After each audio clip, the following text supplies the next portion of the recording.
tulowooza nti abantu baffe mu byalo byonna ebikolebwa nga Uganda biri emitwalo 7,200 naye nze nga Mukono district ninako ebyalo 610 era nga RDC wa Mukono district ne security team yonna netegeka okulonda kwa byalo 610 ng'ebyalo bino 610 byonna byavayo bulungi ne biwandiisa abakulembeze ku mutendera ogwo tewali kyalo kyonna kitagenda kulonda era tulina omukisa nti waliwo ebyalo ebimu ebyavayo nga tebigenda kuvuganya nga bo bagamba nti ffe tuli happy n'abakulembeze baffe be tulina tugenda bugenzi nabo mu mu maaso ebyo twebaliza Katonda naye era ku byalo ebyo 610 ninako kye twandiise ebyalo ebirimu obunkenke obungi kyoyinza okuyita black spot areas bye tulina mu Mukono district sofa tuweze ebyalo nga 72 oba 75 kuba buli lucha waliwo kyolaba nga ate ekyo nakyo kifuuse black spot olw'embeera eriwo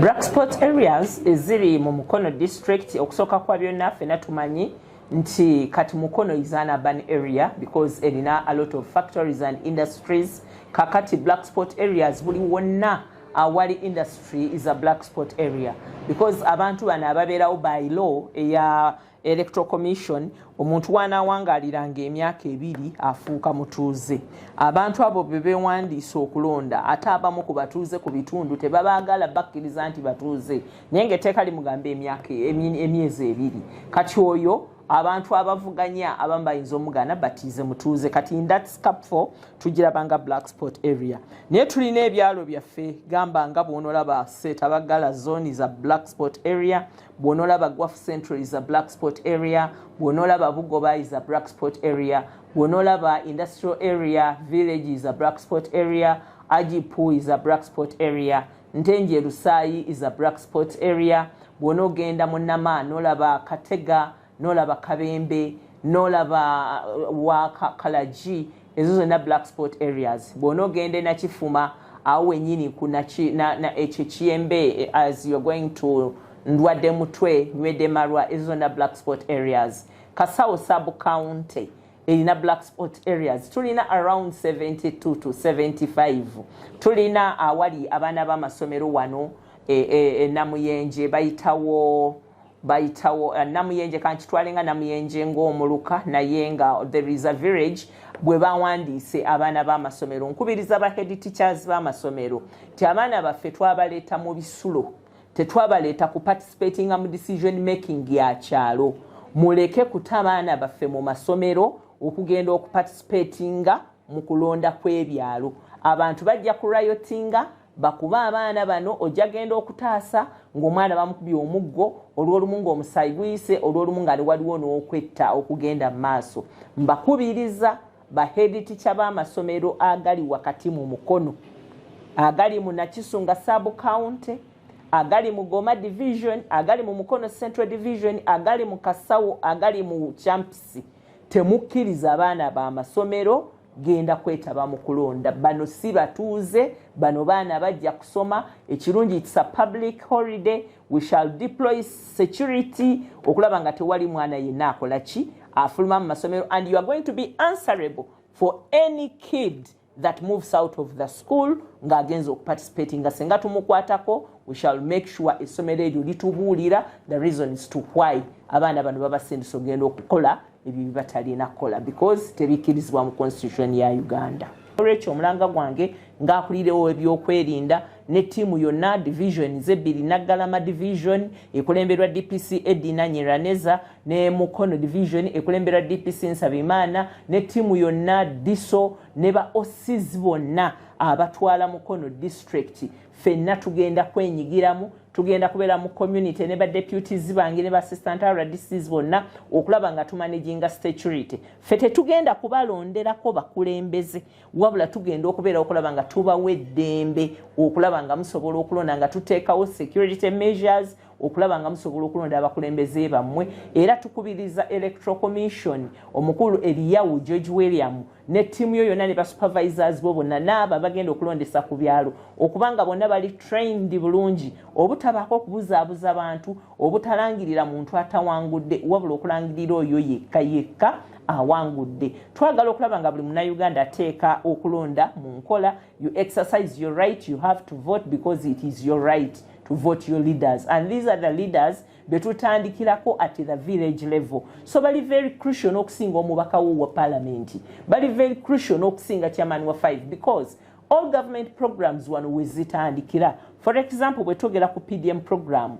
chairperson w'ekyalo yagenda okuwa ebbaluwa kubanga yamanyi nti oli mutuuze, yagenda okutwala ku parish level okuwa sente za PDM ng'oyita mu village mu ssaako association. Kyova olaba nti twagala nnyo mwetabe mu kulonda. Ekibiina ekiri mu buyinza already weekiri for 5 years, naye ate abakulembeze be mulonda bo bagenda kuba boogera lulimi ki. Bwe twogera nti bonna basome, oyo gw'olonda ayogera bonna basome. Bwe twogera nti PDM, oyo naye alaba PDM nga relevant program. Bwe twogera ku kukola bulungi bwansi, asobola okuvayo n'atumobilizinga nga bwe twabaddewo ku Saturday ne tukola bulungi bwansi. Abawulize baffe aba Mukono, nze Eliau William, returning officer wa Mukono district, era njagala kusooka kwebaza ba candidates aba behaving in accordance to nomination guidelines. Abasinga bonna bafolinze guidelines and nomination bulungi, era njagala kubategeeza nti mu nominations campaign zigwako leero ssaawa 12. So era ssaawa 12 leero tetukkiriza muntu mulala yenna okuba campaign. Nga Electoral Commission tulina ebyalo 610 mu Mukono district, era ebyalo ebyo bigenda beera polling stations zaffe. Ku ebyo ebyalo ebyo 610 ezezimu ne polling station tulinamu ebyalo 25 abacandidates baabyo bayisemu unopposed. Era ku byalo ebyo enkya kyokka kye tugenda kukolayo be bantu ku meetinga, then chairman atandika omulimu gwe gwa pointinga council gyagenda kukola nayo. So kyokka kigenda beera ku byalo ebyo. Ku ebyo ebyalo ebyo 2 NRM yatudde entebe ezo 2, then tulina NUP 2, then bana independent. Bire ebyalo bire ebirala ebina betugenda okukolamu, betugenda okulondamu, tusuubira okugobera program ng'ekyo commission gyarelezinze. Program egamba kuva ssaawa 1 ez'okumakya paka ssaawa 4 ez'okumakya tujja nga tuverifyinga ba voters.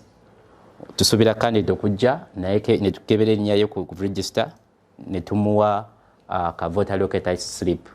Era n'olwekyo tulina ne voter locator slip tugenda okukozesa enkya otuyamba mu buno bululu. Ssaawa 4 paka ssaawa 5 tujja nga tukola voter education. Abakozi baffe mu bino ebyalo bajja okukozesa kanakadde kano okuyigiriza abantu nga okulonda okugenda otambula. Then ssaawa 5 paka ssaawa 5 kitundu ez'okumakya tujja nga abantu besimba ku bacandidates baabwe. Then ssaawa 5 n'ekitundu paka ssaawa 6 tujja nga tufilinga forms. Bwe tumala ofilinga forms ezo katusuubire pati chairman omulonde naye okutuuzaawo council ye mu budde obwo anominatinge ba executive bye 6, then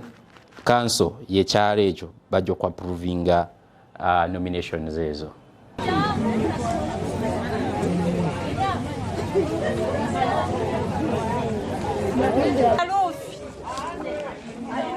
Nze mtawana Lufi namutamba Proscovia wensoma ayingire netuddako Kiwanuka Mariam Kiwanuka Mariam wali ayingire netuddako Namusisi Reste Stefania netuddako Nanchalima Nayabale Prosperi netuddako Namutamba Lufu netuddako Nabatanzi Zuhura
No.